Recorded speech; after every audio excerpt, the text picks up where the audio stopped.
81వ కీర్తనకు మనం వెళ్దాం.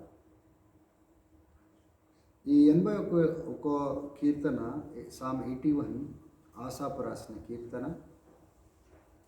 ఈ కీర్తనలో ఆసాపు దేవుడు ఐగుప్తు దేశంలో ఇశ్రాయేలుని ఎటువంటి శక్తితో విడిపించినాడో ఆ విషయాలు జ్ఞాపకం తెచ్చుకుంటూ స్తుతించండి, దేవుడిని ఆరాధించండి, దేవుడిచ్చిన శాసనాలను బట్టి దేవుడిని కీర్తించండి, దేవుడిని ఘనపరచండి అని చెప్పుకుంటూ కొన్ని విషయాలు అంటే ప్రవచన రీతిగా దేవుడు ఆ యొక్క కీర్తనకారుడిని వాడుకొని కొన్ని ప్రవచన రీతిగా మాట్లాడిన మాటలను కూడా మనం అక్కడ చూస్తాం.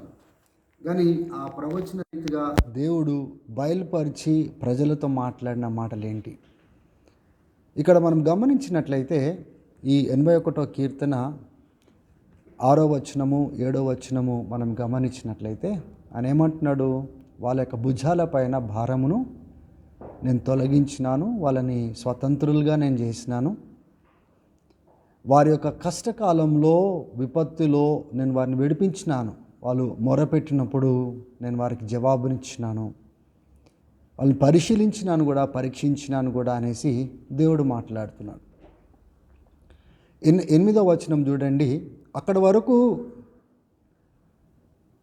ఆ కీర్తనకారుడు దేవుడు ఏ రీతిగా అద్భుతంగా విడిపించినాడో, స్వతంత్రులుగా చేసినాడో, బయటికి తీసుకొని వచ్చినాడో అక్కడి వరకు మాట్లాడినాడు. తర్వాత 8వ వచనాన్ని మనం గమనించినట్లయితే హియర్ ఓ మై పీపుల్, ఓ ప్రజలారా వినండి, and I will warn you, నేను మీకు ఒక హెచ్చరిక ఇస్తున్నాను. ఇక్కడ నుంచి మనం గమనించినట్లయితే దేవుడు వ్యక్తిగతంగా మాట్లాడినట్లుగా మనం చూస్తున్నాం. అప్పటి వరకు ఆ కీర్తన రాసే వ్యక్తి ఆయన అభిప్రాయాలు, గతాన్ని జ్ఞాపకం తెచ్చుకుంటూ ఆయన మాట్లాడిన మాటలను మనం చూస్తున్నాం. కానీ ఇక్కడికి వచ్చేపాటికి దేవుడు ఫస్ట్ పర్సన్లో పరిశుద్ధాత్మ దేవుడు మాట్లాడుతున్నట్లుగా చూస్తున్నాం. ఇక్కడ ఏ ప్రజలనైతే దేవుడు విడిపించినాడో, ఏ ప్రజలనైతే దేవుడు స్వతంత్రులుగా చేసినాడో ఆ ప్రజలతో మాట్లాడుతున్నాడు. హియర్ ఓ మై పీపుల్, ఓ ప్రజలారా నేను చెప్తున్న మాటలు వినండి, and I will warn you, నేను మీకు హెచ్చరిక ఇస్తున్నాను. If you would listen to me O Israel, మీరు నాకు విన్నట్లయితే ఓ ఇశ్రాయేల్లారా. ఇక్కడ గమనించండి, ఒక ప్రత్యేకమైన విషయాన్ని దేవుడు ఇక్కడ మాట్లాడుతున్నాడు. ఒకవేళ నీవు నా యొక్క మాటలు వినిన ఎడలా. కిందకి మనం వచ్చినట్లయితే 10వ వచనంలో మీరు చూడండి, మీ యొక్క నోటిని బాగా తెరువుము, నేను నింపదను అంటున్నాడు. 11వ వచనంను మీరు గమనించినట్లయితే అక్కడ నా ప్రజలు నాకు విన్న ఎడల, ఇశ్రాయేలీలు నాకు లోబడిన ఎడల,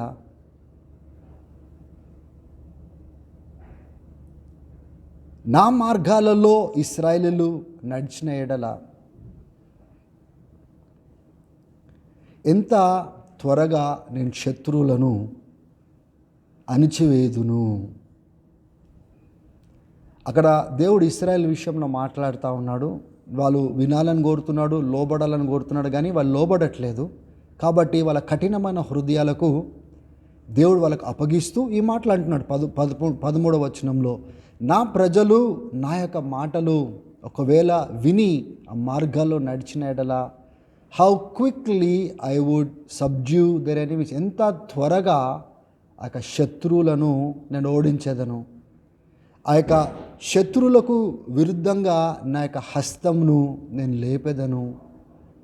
ఎవరైతే ఈ శత్రువులుగా నిలబడుతున్నారో, ద్వేషిస్తున్నారో, వాళ్ళు భయపడి వణికేటట్టుగా నేను చేసేదను, వాళ్ళు నొప్పితో బాధతో వెనుకకు మరలేటట్టుగా నేను చేసేదను అని దేవుడు మాట్లాడుతున్నాడు. ఇక్కడ ఒక ప్రత్యేకమైన విషయాన్ని మనం గమనించాలి. ఆ ప్రత్యేకమైన విషయం ఏంటిదంటే, దేవుడు శత్రువులతో పోరాడడానికి, శత్రువుల పైన విజయం వేయడానికి ఒక విషయాన్ని, తన హృదయంలో ఉన్న విషయాన్ని తను బయలుపరుస్తున్నాడు.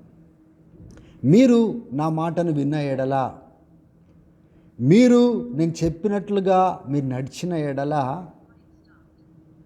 నేను ఎంత ఖచ్చితంగా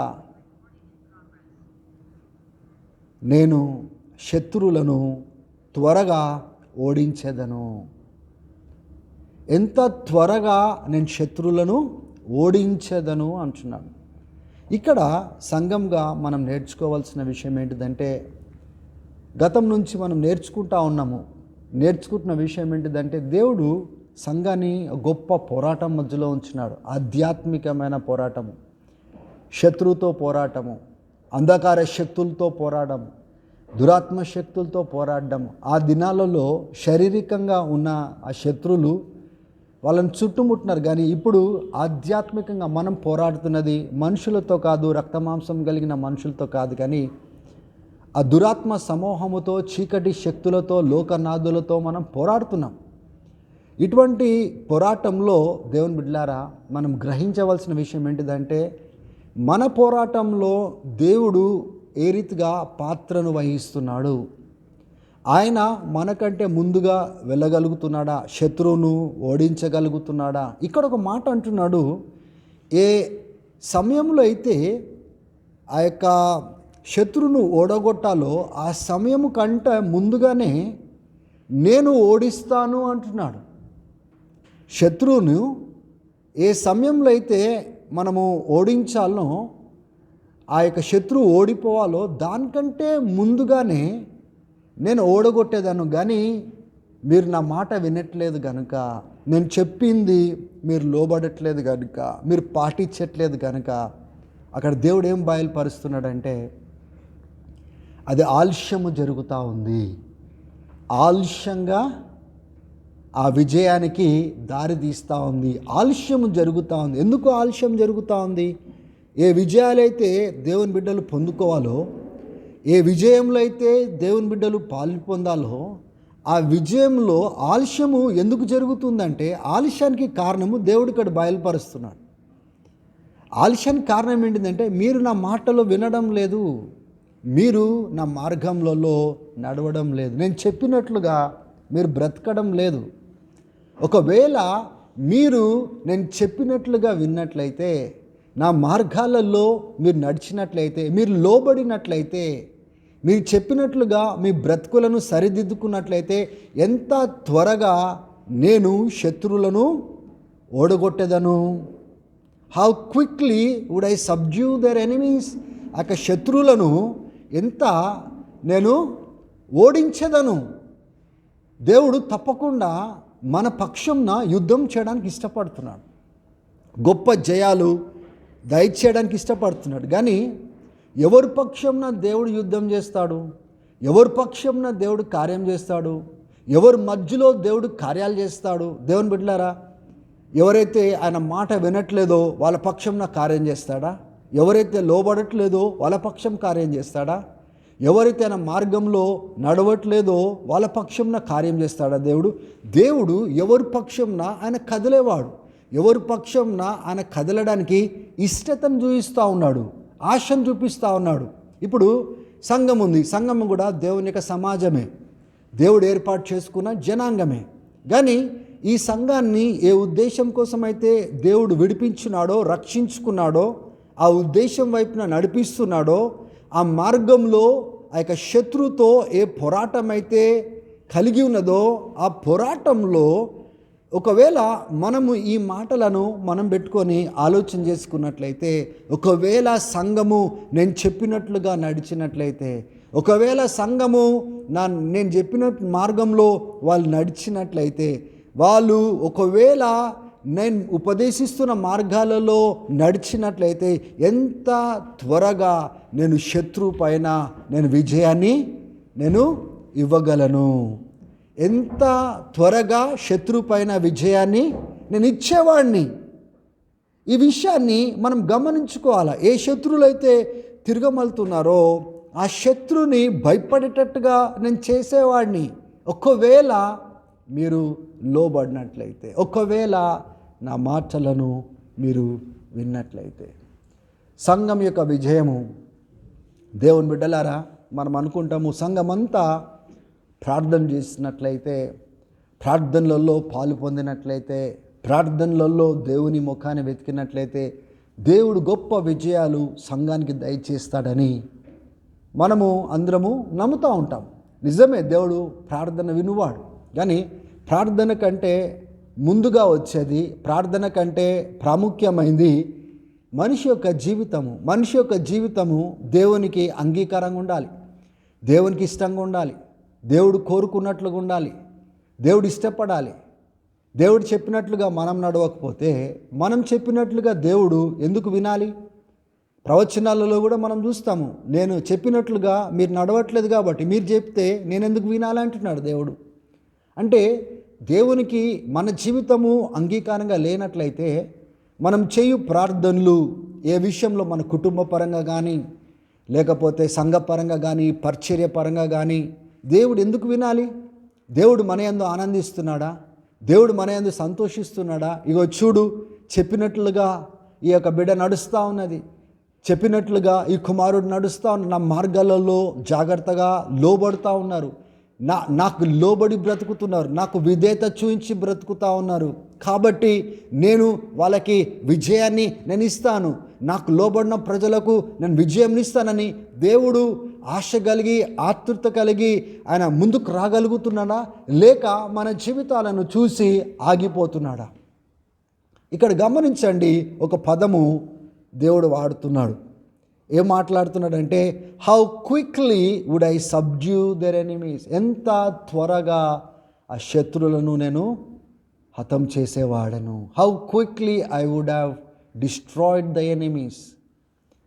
దేవుని బిడ్డలారా, మన సంఘంలో దేవుని పరిచర్యలో ఏ పోరాటంలో అయితే మనం ఉన్నామో ఆ పోరాటంలో దేవుడే స్వయాన దిగి వచ్చి మనకంటే ముందు వెళ్ళి ఏ సమయంలో అయితే శత్రువు ఓడగొట్టబడాలో దానికంటే త్వరగా శత్రువును ఓడగొట్టి జయాన్ని సంఘానికి ఇవ్వాలి అంటే, దేవుని బిడ్డలారా, మనము దేవుని మాటలను ఎలా వింటున్నామో జాగ్రత్తగా శ్రద్ధగా చూసుకోవాలి. దేవుని మార్గాలలో ఎలా కట్టబడుతున్నామో జాగ్రత్తగా చూసుకోవాలి.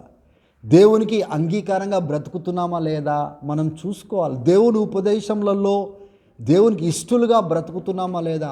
మన జీవితము దేవునికి ఇష్టకరంగా లేనట్లయితే ఆలోచన చేయండి, మన ప్రార్థనలు దేవుడు ఇష్టంగా ఎందుకు జవాబు ఇవ్వాలి?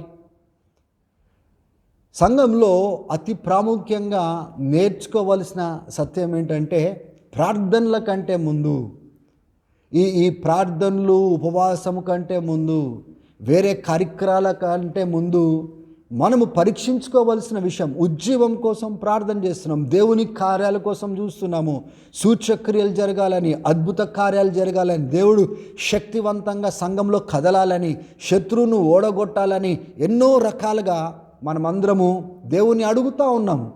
కానీ దేవుడు ఏమంటున్నాడు? అవన్నీ మంచిదే, అడగడము, ప్రార్థన చేయడము, ఉపవాసం ఉండడము, అవన్నీ దేవుడు ఇష్టపడతాడు. కానీ మన జీవితము మలుచుకోకుండా, మనము లోబడకుండా, మనము ఆయన ఉపదేశాలలో మన జీవితాన్ని కట్టుకోకుండా ఎన్ని ప్రయత్నం చేసినా కూడా దేవుడు ఆ ప్రయత్నాలను అంటే త్వరగా చేయకపోవచ్చు. దేవుడు అనొచ్చు, నువ్వు మొట్టమొదటిగా నీ మార్గాలు మార్చుకో, అప్పుడు నేను కార్యాలు చేస్తాను. నీ యొక్క జీవిత విధానమును మార్చుకో, అప్పుడు నేను కార్యం చేస్తాను. బహుశా ఏ కార్యంలో అయితే దేవుడు చేయాలనుకుంటున్నాడో అది చేయడానికి ఆలస్యం కావచ్చు. కొన్నిసార్లు మనమే అంటాము, దేవుడు ఎందుకు ఆలస్యం చేస్తూ ఉన్నాడు, దేవుని కార్యాలు ఎందుకు ఆలస్యం అవుతూ ఉన్నాయి? బహుశా ఆ ప్రశ్నకు జవాబు ఇక్కడ ఉందేమో. దేవుడు ఏ కార్యమైతే చేయాలనుకుంటున్నాడో ఆ కార్యాన్ని చేయడానికి దేవుడు ఏమంటున్నాడు? ఒకవేళ మీరు నాకు విన్నట్లయితే, నా మార్గాల్లో నడిచినట్లయితే, నేను చెప్పినట్లుగా మీరు నడిచినట్లయితే, మీ హృదయాలు కఠినపరచుకోకుండా నా ఉపదేశాల్ని అంగీకరించినట్లయితే, ఎంత త్వరగా నేను శత్రువులను ఓడగొట్టేవాడను. ఈ విషయాన్ని మనం గమనించాలి. మన సంఘంలో కానీ మన కుటుంబాల్లో కానీ ఏదైనా ఆలస్యం జరుగుతుంది అంటే ఆలస్యానికి కారణము ఇది కావచ్చు. This could be the reason why God is delaying his works in our church, in our families. మన కుటుంబాలలో దేవుడు ఈ రీతిగా ఆలస్యం చేస్తున్నాడేమో. ఎందుకంటే నేను లోపడట్లేదేమో, నేను వినట్లేదేమో. ఆయన మార్గాల్లో సరిదిద్దుకొని దేవునికి అంగీకారంగా ఫస్ట్ నన్ను నేను అప్పగించుకుంటాను, దేవునికి అంగీకారంగా నేను అప్పగించుకొని బ్రతుకుతానని ముందుకు రావట్లేదేమో. వేరే కార్యక్రమాలలో అటు ఇటు పాలు పొందుతున్నాం కానీ లోబడకుండా బ్రతుకుతున్నామేమో. దేవుని బిడ్డలారా, దేవుడు ఏ రీతిగా విజయాన్ని ఇస్తాడు. యాకోబు పత్రికలో కూడా మనం చూస్తాము, 4వ అధ్యాయము 7వ వచనంలో, దేవునికి లోబడుడి, తర్వాత అపవాదిని ఎదురించడి, అప్పుడు వాడు మీ దగ్గర నుంచి పారిపోను. ఎప్పుడైతే మనము దేవునికి లోబడతామో అపవాదికి పట్టుపోతుంది మన జీవితంలో కానీ, మన కుటుంబంలో కానీ, సంఘంలో కానీ. ఎందుకంటే దేవుని యొక్క గుప్పిట్లో వచ్చేవారిని దేవుడు కాపాడుతాడు. దేవునికి లోబడుతున్న వారికి సాతాను యొక్క పట్టు వాళ్ళ జీవితంలో ఉండదు. ఎందుకంటే సాతాను యొక్క పట్టు నుంచి దేవుని యొక్క శరణంలోనికి లోబడుతున్నారు కాబట్టి సాతానికి ఏమాత్రం ఇక పట్టు ఉండదు. అందుకోసమే యాకోబు సాతాను ఎదిరించుడి, మీ దగ్గర నుంచి పారిపోవును అన్నట్లేదు. ఆయన దేవునికి లోబడుడి. ఫస్ట్ ఏమంటున్నాడు? శత్రువును అక్కడ జయించాలి అంటే, శత్రువు పైన అధికారాన్ని మనం చూయించాలి అంటే ఎక్కడ ఫోకస్ చేయమంటున్నాడు? ఆ 4వ అధ్యాయంలో చూడండి, ద్విమనసుకులారా మీరు తీసేయండి, మీ పాపమును కడుక్కోండి, దేవునికి లోబడండి, అపవాదిని మీరు ఎదిరించండి, అప్పుడు వాడి దగ్గర నుంచి పారిపోవును. Resist the enemy and he will flee from you. ఎప్పుడు? దేవునికి లోబడకుండానా, దేవుని దగ్గర కడుక్కోకుండానా, దేవుని దగ్గర బాగు చేసుకోకుండానా. శక్తివంతమైన క్రైస్తవ జీవితానికి ఇదొక సూత్రం. ఇది who are the people who are powerful in the kingdom of God. దేవుని యొక్క రాజ్యంలో శక్తివంతంగా వాడబడే పాత్రలు ఎవరు అంటే, శక్తివంతంగా నిలబెట్టుకునే పాత్రలు ఎవరంటే, ఎవరి ద్వారా దేవుడు గొప్ప గొప్ప కార్యాలు చేసుకోగలుగుతాడంటే, ఎవరైతే తన్ను తాము సంపూర్ణంగా దేవునికి సమర్పించుకొని లోబడి వాళ్ళ జీవితాన్ని బాగు చేసుకొని దేవుని యొక్క మార్గాల్లో నడవడానికి దేవునికి లోబడతారో, దేవుని బిడ్డలారా, అటువంటి వారు సాతాన్ని ఎదిరించేటప్పుడు సాతాన్ని పారిపోయేటట్టుగా చేస్తాడు. వాళ్ళు ప్రార్థించినప్పుడు వాళ్ళ ప్రార్థనను దేవుడు వింటాడు. శక్తివంతంగా వాళ్ళు ఏదైతే అడుగుతారో అటువంటి శక్తివంతమైన కార్యాలు వాళ్ళ మధ్యలో చేస్తాడు. ఎందుకంటే వీరు లోబడేవారు, వీళ్ళు వినేవారు, వీళ్ళు నా మార్గంలో నడిచేవారు గనుక వీళ్ళు అడిగినప్పుడు నేను చేయాలి, వీళ్ళు కోరుకున్నప్పుడు వాళ్ళ మధ్యలో నేను ఉండాలి. ఆ శత్రువుని తరుము అన్నప్పుడు ఆ తరమడానికి దేవుడు ఆజ్ఞాపించాలని దేవుడు సిద్ధంగా ఉంటాడు. ఇక్కడ దేవుని యొక్క ఆశను చాలా వ్యక్తపరుస్తున్నట్లుగా మనము చూస్తూ ఉన్నాము. దేవుడు ఇశ్రాయేలుని ఐగుప్తు దేశం నుంచి బయటికి తీసుకొని వచ్చిన తర్వాత ఒక నిబంధన చేసుకున్నాడు. ఒకసారి 23వ అధ్యాయానికి మనం వెళ్దాం. నిర్గమకాండము 23వ అధ్యాయము 20వ వచనం నుంచి చివరి వచనం వరకు మీరు చూడండి. అక్కడ దేవుడు చేసుకున్న నిబంధనను అక్కడ మనము చూస్తాం. అక్కడ దేవుడు అంటున్నాడు, చూడు, మీకంటే ముందు ఒక దూతను నేను పంపిస్తూ ఉన్నాను, ఆయన స్వరాన్ని మీరు వినండి, తిరుగుబడకండి, నా నామము ఆ దూత యందు నేను పెట్టి ఉంచినాను, ఆయన మాటలను శ్రద్ధగా వినండి. నా దూత మీకంటే ముందుగా వెళ్ళి ఆ శత్రువులను, అమోరీలను, హిత్తీలను, పెరిజీలను, కనానీయులను, జెబుదీలను వాళ్ళను ఆయన హతము చేస్తాడు అని చెప్తూ ఇంకా కిందకు వచ్చినట్లయితే మీరు దేవునికే మీరు లోబడి ఉండాలి, వేరే దేనికి కూడా లొంగడానికి వీలు లేదు, దేవుణ్ణి ఆరాధించాలి. అప్పుడు దేవుడు మిమ్మల్ని, మీ యొక్క ఆహారాన్ని దీవిస్తాడు, మీ నీటిని దీవిస్తాడు, ఏ రోగము రాకుండా దేవుడు మిమ్మల్ని కాపాడుతాడు, ఎటువంటి అబార్షన్లు జరగకుండా మిమ్మల్ని కాపాడుతాడు. గొడ్రాల తత్వము, గొడ్రాలుగా ఎవరు ఉండరు, అందరూ ఆ గర్భఫలము చేత దీవించబడతారు, మంచి ఆయుష్ చేత నేను దీవిస్తాను అని చెప్తున్నాడు. 27వ వచనమును గమనించండి. మీకంటే ముందు వాళ్ళకు భయమును నేను పుట్టిస్తాను, ఆ దేశాలను నేను వణికింపచేస్తాను, శత్రులు వాళ్ళు తిరిగి మరలి వాళ్ళు పారిపోయేటట్టుగా నేను చేస్తాను అని దేవుడు మాట్లాడుతున్నాడు. కానీ 29వ వచనంలో చూడండి, నేను వాళ్ళని ఒకే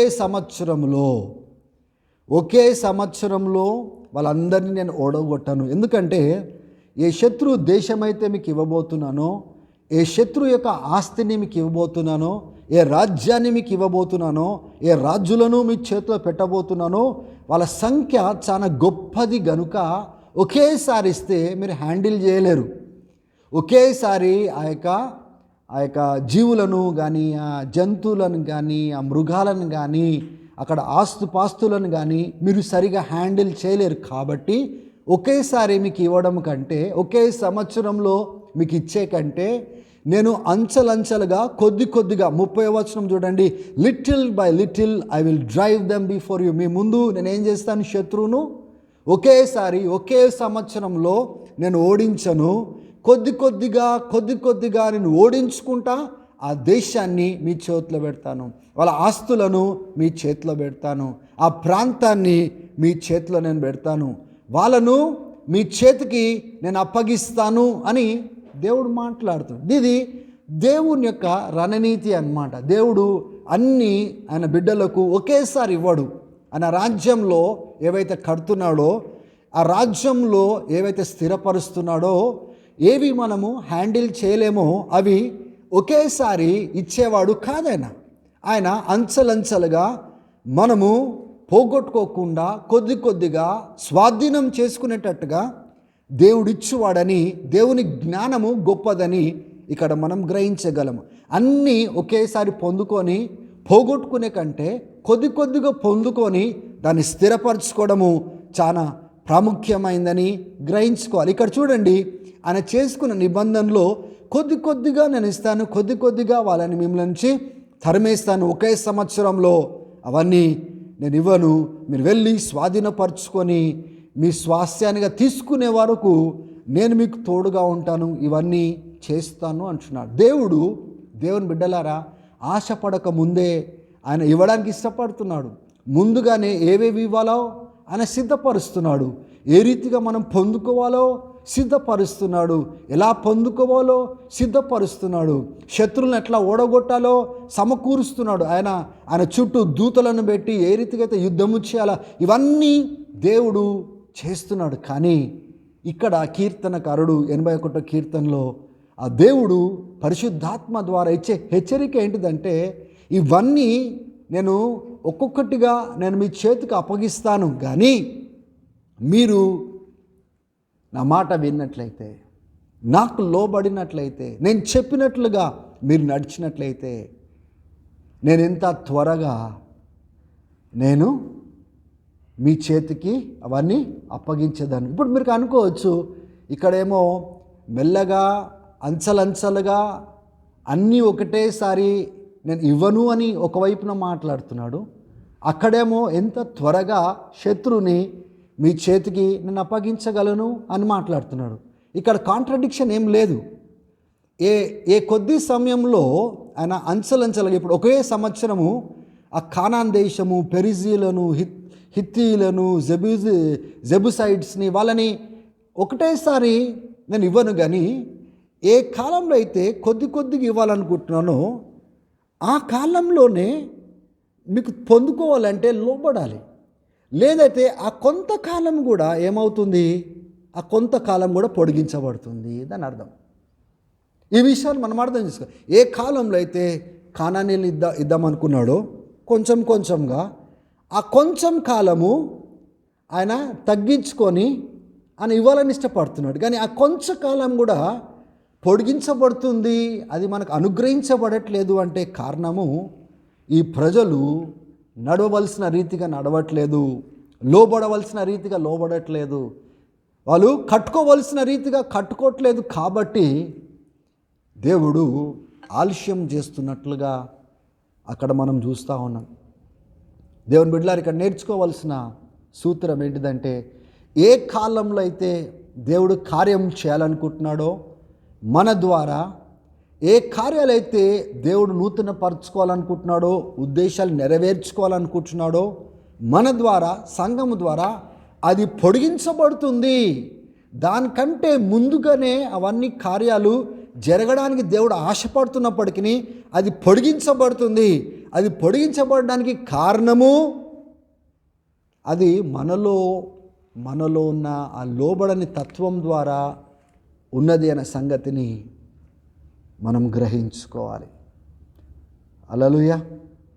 ద్వితీయోపదేశ కాండము 8వ అధ్యాయంలో కూడా ఇదే విషయాన్ని మనం 17వ వచనం నుంచి చివరి వచనం వరకు మనము చూసుకోవచ్చు. 21వ వచనంలో చూడండి, 17 నుంచి చివరి వరకు మనం చూడొచ్చు. కానీ ఒకసారి 17వ వచనం నుంచి మీరు తర్వాత చూడండి, 21వ వచనం చూడండి. వాళ్ళ యొక్క శత్రువులను చూసి మీరు భయపడిపోవద్దు, మీరు అధైర్యపడకూడదు అని దేవుడే వాళ్ళందరినీ అంచెలంచెలుగా little by little he will destroy them.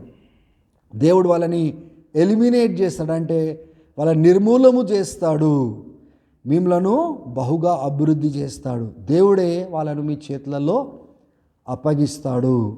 ఇక్కడ గమనించవలసిన విషయం ఏంటిదంటే, మనము ఏదైతే ఆశపడుతున్నామో, మనము కోరుకుంటున్నామో దానికంటే గొప్పగా దేవుడు ఉద్దేశాలు కలిగి ఉన్నాడు సంఘము ద్వారా. ఇశ్రాయేలీయులు వాళ్ళు ఐగుప్తు దేశంలో ఉన్నప్పుడు ఇవన్నీ వాళ్ళకి ఆలోచనలు లేవు.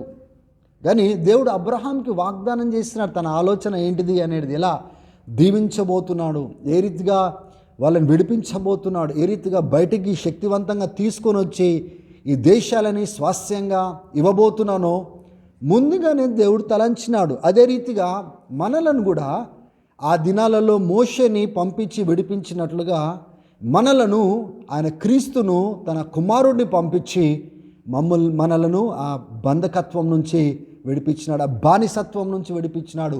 అక్కడ ఫరో యొక్క నాయకత్వం ఉంది, ఇక్కడ సాతాన్ యొక్క రాజ్యం యొక్క నాయకత్వం ఉంది.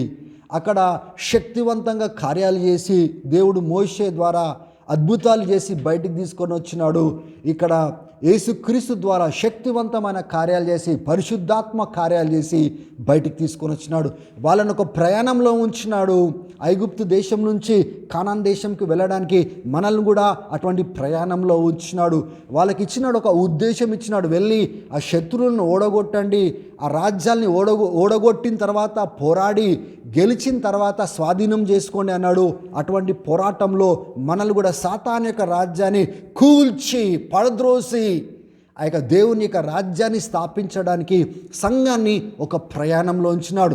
రెండు ఈ టైపాలజీ మనం చూస్తాము. ఆ పాత నిబంధనలో ఏ రీతిగా అయితే ఇశ్రాయేలీయుల్ని ఒక ప్రయాణంలో ఉంచినాడో, కొత్త నిబంధనలో సంఘాన్ని ఆ ప్రయాణంలో ఉంచినాడు, ఆ పనిలో ఉంచినాడు, ఆ ఉద్దేశంలో ఉంచినాడు.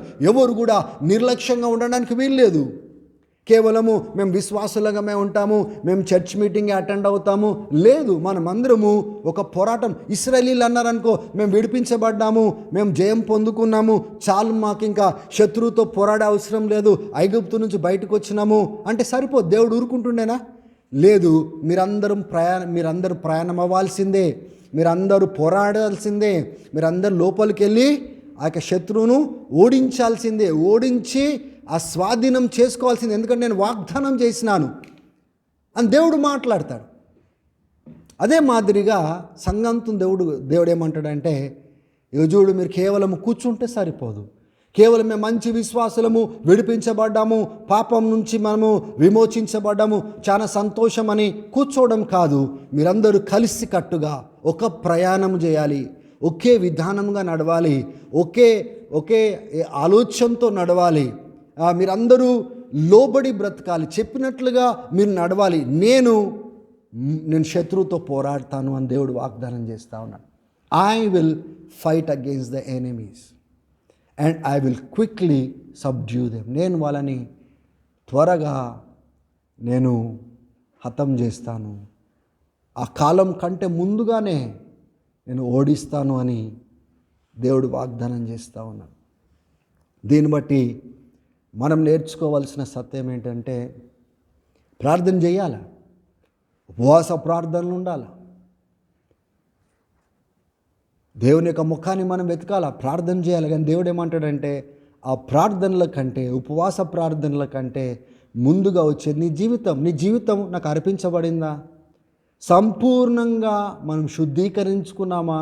సంపూర్ణంగా ఆయన చెప్పినట్లుగా నడుస్తున్నామా? ఆయన మార్గాలలో నడుస్తున్నామా? ఆయనకు ఆయాసకరమైంది ఏమైనా చేస్తున్నామా?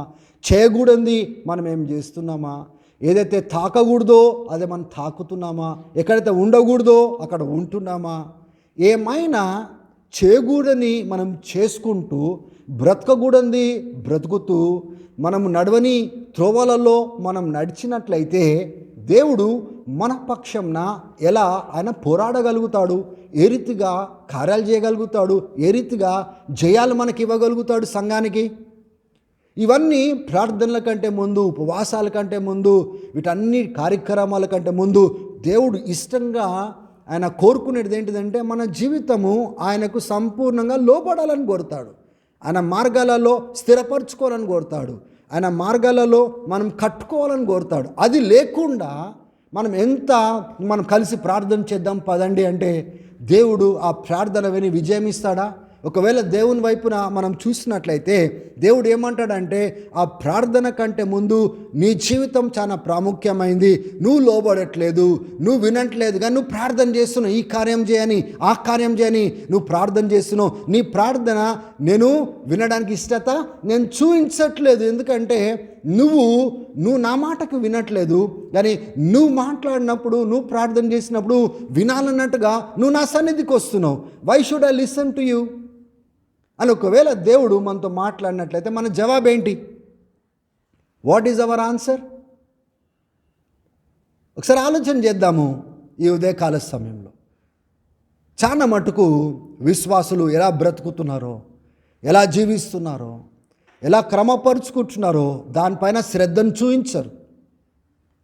కానీ ప్రార్థన చేస్తున్నప్పుడు, ఉపవాసాలు ఉన్నప్పుడు, చైన్ ప్రేయర్లు చేసినప్పుడు, అందరితో పాటు కలిసి ఫాస్టింగ్ ప్రేయర్లు చేసినప్పుడు, ఇవన్నీ చేసినప్పుడు దేవుని బిడ్డలారా ఏమని ఎక్స్పెక్ట్ చేస్తారంటే దేవుడు త్వరగా విజయాలు ఇవ్వాలి, దేవుడు త్వరగా కార్యం చేయాలి. నిజంగా ఒకవేళ లోబడి దేవుని మార్గాల్లో సరిదిద్దుకొని ఉపవాసం ఉండి ప్రార్థన చేసినట్లయితే, సంఘంతో మనం కదిలినట్లయితే దేవుని బిడ్డలారా అనుకున్న సమయం కంటే ముందుగానే సాతాను యొక్క కాడిని దేవుడు విరగ్గొట్టేస్తాడు, సాతాన్ని ఓడగొడతాడు. సంఘము కదులుతున్నప్పుడు నిల్వనీయలేడు. సాతాను యొక్క రాజ్యము కూల్చేస్తాడు, సర్వనాశనాన్ని చేస్తాడు దేవుడు. ఎప్పుడు అంటే ఆ సంఘము దేవునికి విధేయత చూపించి దేవుని మార్గాల్లో నడుస్తూ ముందుకు సాగినట్లయితే ఆ సంఘాన్ని దేవుడు ఆ రీతిగా శక్తివంతంగా నిలబెట్టుకుంటాడు. ఈరోజు ప్రార్థన చేయొద్దని చెప్పట్లేదు, ఉపవాసం ఉండొద్దని చెప్పట్లేదు.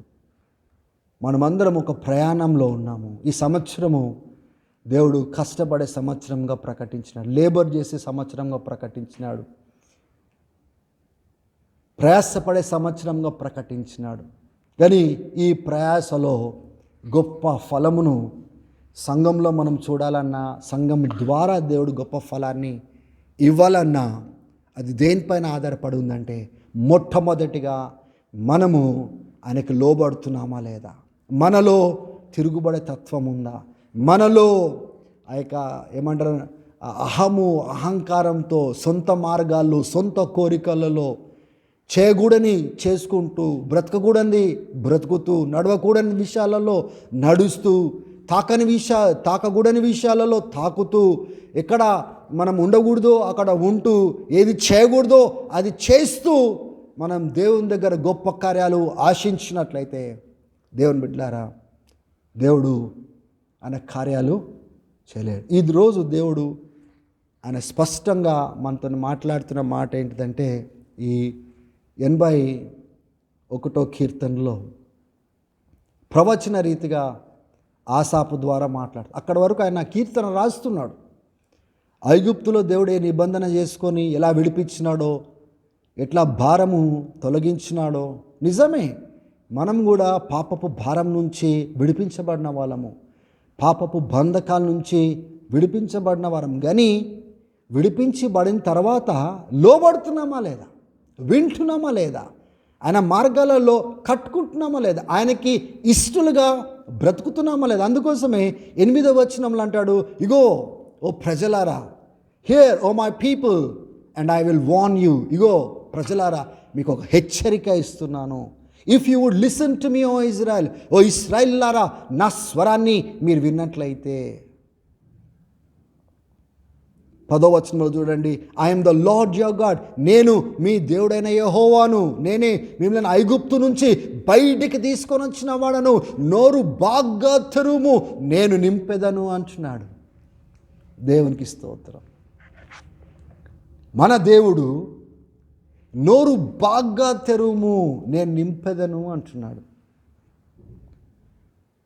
అంటే నేను సమృద్ధిని ఇచ్చువాడను అంటున్నాడు. నోరు బాగా తెరువుము, నేను నింపెదను. 11వ వచనంలో, but my people would not listen to, కానీ నా ప్రజలు వినే ప్రజలు కాదు. ఇశ్రాయేలీయులు నాకు లోబడేవారు కాదు, అందుకొరకే వాళ్ళ కఠినమైన హృదయానికి అప్పగించిన. నీది ఎవరి గురించి మాట్లాడుతున్నాడంటే, విడుదల పొందని వారి గురించి మాట్లాడట్లేదు. విడుదల పొందిన తర్వాత వాళ్ళ బ్రతుకులను బంధకాలలో ఇరికించుకొని ఇబ్బంది పాలు చేసుకొని దేవునికి తిరుగుబడి దేవునికి అయిష్టంగా బ్రతికి పాడు చేసుకున్న వాళ్ళ గురించి మాట్లాడుతున్నాడు. వీళ్ళు ఒకప్పుడు విడిపించబడిన వారే, ఒకప్పుడు దేవుడు గొప్ప కార్యాలు చేసి వీళ్ళని బయటికి తీసుకొని వచ్చిన వాడే. కానీ తెచ్చిన తర్వాత, విడిపించిన తర్వాత వీళ్ళు వినకుండా, లోబడకుండా, వాళ్ళ హృదయాలు కఠినపరుచుకొని వాళ్ళ సొంత మార్గాలలో పోయినవారు. అందుకోసమే 13వ వచనంలో అంటాడు, if my people would listen to me. ఒకవేళ నా ప్రజలు, గమనిస్తున్నారా, ఒకవేళ నా ప్రజలు నాకు విన్నట్లయితే, if Israel would follow my ways, ఇశ్రాయేలీయులు నా మార్గంలో నడిచినట్లయితే, how quickly would I subdue their enemies, ఎంత త్వరగా ఆ యొక్క శత్రువులను ఓడగొట్టేవాడిని అంటున్నాడు. This is the word God is giving to the church. సంఘానికి దేవుడిస్తున్న వాక్కు ఇది. ఎంత త్వరగా నేను శత్రువు పైన, శత్రువు యొక్క కార్యాలపైన, దురాత్మలపైన, ఆ రాజ్యం పైన, శత్రు రాజ్యం పైన నేను జయమిచ్చేదను. And turn my hand against their foes. ఏ రీతిగా నా హస్తాన్ని శత్రువులకు విరుద్ధంగా నేను లేపేవాడిని. And those who hate the Lord would cringe before him. ఎవరైతే దేవుని ద్వేషిస్తారో, శత్రువులు దేవుని బిడ్డలను, దేవుని రాజ్యాన్ని, దేవుని ద్వేషిస్తారో వాళ్ళని నేను ఎలా చేసేవాడినంటే, వాళ్ళు తిరిగిపోయేటట్టుగా, భయముతో వణికిపోయేటట్టుగా, వాళ్ళు భయంతో మీకు లోబడేటట్టుగా నేను ఆ క్రింజ్ అనే పదము, drawback with fear, pain, show submission in fear. అంటే నేను వాళ్ళని అట్లా లోపరిచేవాడిని, మీకు వాళ్ళు వణికేటట్టుగా నేను చేసేవాడిని అంటున్నాడు దేవుడు.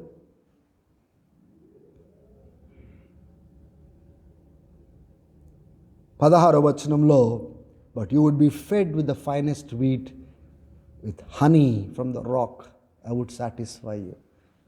వాళ్ళనేమో అట్లా వణికించేవాడిని, మిమ్మల్ని మాత్రం తృప్తిగా, సమృద్ధిగా నేను దీవించేవాడిని అని మాట్లాడుతున్నాడు. దేవుని బిడ్డలారా, ఈరోజు మనం నేర్చుకోవాల్సిన అతి ప్రాముఖ్యమైన సూత్రం ఏంటంటే, ఈ స్పిరిచువల్ వార్ఫేర్లో, ఈ శత్రువు పైన యుద్ధము, ఈ శత్రువు పైన పోరాటంలో గెలుపుకు దేవుడిచ్చే సూత్రం ఏంటి తెలుసా?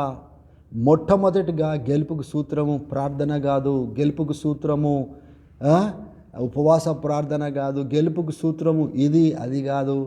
ఆ శత్రువు పైన గెలుపుకు సూత్రం ఏంటిదంటే, మీ జీవితాలు ఆయనకు అంగీకారంగా సమర్పించుకోవడము, పాపము లేకుండా, చెడుతనం లేకుండా, ఆయన మార్గాలలో మనం ఉంచున్నామో లేదో పరీక్షించుకొని, పరిశీలించుకొని, ఆయన స్వరం విని ఆయన చెప్పినట్లుగా నడుస్తున్నామా లేదా, అది మొట్టమొదటిగా మనము సరి చేసుకోవలసిన సూత్రము. దానిపైనే దేవుడు ఏం చేయబోతున్నాడు తెలుసా? ఆయన కదలబోతున్నాడు. అప్పుడు మనం ఆ రీతిగా నడుస్తున్నప్పుడు, ఆయనకి ఇష్టంగా నడుస్తున్నప్పుడు, ఆయన కోరినట్లుగా నడుస్తున్నప్పుడు, ఆయన మాట విని ఆయన మార్గాల్లో మనం నడుస్తున్నప్పుడు, ఏదైతే ప్రభువా ఇది చెయ్యి అంటే అక్కడ చేయడానికి వచ్చేస్తాడు. ఆయన ఈ శత్రువుని తరుము అంటే తరమడానికి దేవుడు వచ్చేస్తాడు.